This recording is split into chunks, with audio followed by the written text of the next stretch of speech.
राय गुलशन तो फूल खिलेंगे और क्यों फूल खिलेंगे और रहा तृणमूल तो फिर मिलेंगे। अरे ममता दीदी उसके चट्टे बट्टे हुमायूं कबीर को कहकर कहती है कि बंगाल की भूमि पर वो बाबरी मस्जिद बनाएगी। कहते हैं राम का नाम लेने से तकदीर बदल जाती है, लेकिन राम का अपमान करने वालों की लकीरें ही मिट जाती हैं। क्या आपने गौर किया, जो भी राम के खिलाफ खड़ा हुआ उसका सूरज अंत होना तय हो गया। यूपी में अखिलेश यादव को देख लीजिए, कांग्रेस की धूल फाकती दुर्गति देख लीजिए, और अब बंगाल की रणभूमि में ममता बनर्जी और अभिषेक बनर्जी की वही अहंकारी कहानी अपने आखिरी पन्ने पर पहुंच चुकी है। राम के नारे से चिढ़ने वाले, जय बांग्ला के नाम पर हिंदुओं की आस्था का गला घोटने वाले आज खुद अपने ही बनाए जाल में तड़प रहे हैं। ये केवल सियासत की हार नहीं है, ये आस्था के अपमान का प्रायश्चित है।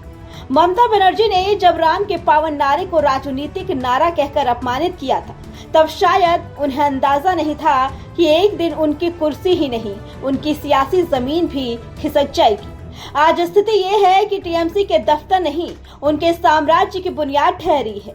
जो नेता कभी ममता को दीदी दीदी पुकारते नहीं थकते थे, आज वो अपनी जान बचाने के लिए पार्टी को छोड़कर भाग रहे हैं। साधु संतों की वाणी अब सच साबित हो रही है। राम का विरोध, सर्वनाश की शुरुआत। टीएमसी के कार्यालयों पर चल रहा हंटर सिर्फ सरकारी कार्रवाई नहीं, बल्कि उस पाप का हिसाब है जो इन्होंने जनता की भावनाओं के साथ खिलवाड़ करके किया था। और अब बारी है उस भतीजे की, जिसके दम पर टीएमसी आज खुद को अजय समझती थी, अभिषेक बनर्जी, जिन पर भ्रष्टाचार का काला साया है, जो कानून की हर दहलीज पर खड़े हैं। दिल्ली से लेकर कोलकाता तक की फाइलें अब बोल रही हैं। कयास नहीं, बल्कि हकीकत यही है कि अभिषेक की गिरफ्तारी अब महज एक औपचारिकता है। क्या ममता के अहंकार और अभिषेक के भ्रष्टाचार का अंतिम संस्कार अब तय हो चुका है? बंगाल की गलियों में अब वो जय श्री राम का शोर सुनाई दे रहा है, जिसे ममता बनर्जी ने कभी दबाने की कोशिश की थी।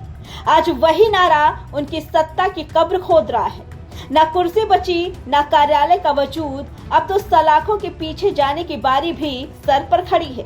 ये ममता बनर्जी का राजनीतिक पतन नहीं, ये उस विचारधारा की हार है जिसने भारत की आत्मा को चुनौती दी थी। राम का विरोध करने वालों का हर्ष आज पूरी दुनिया देख रही है।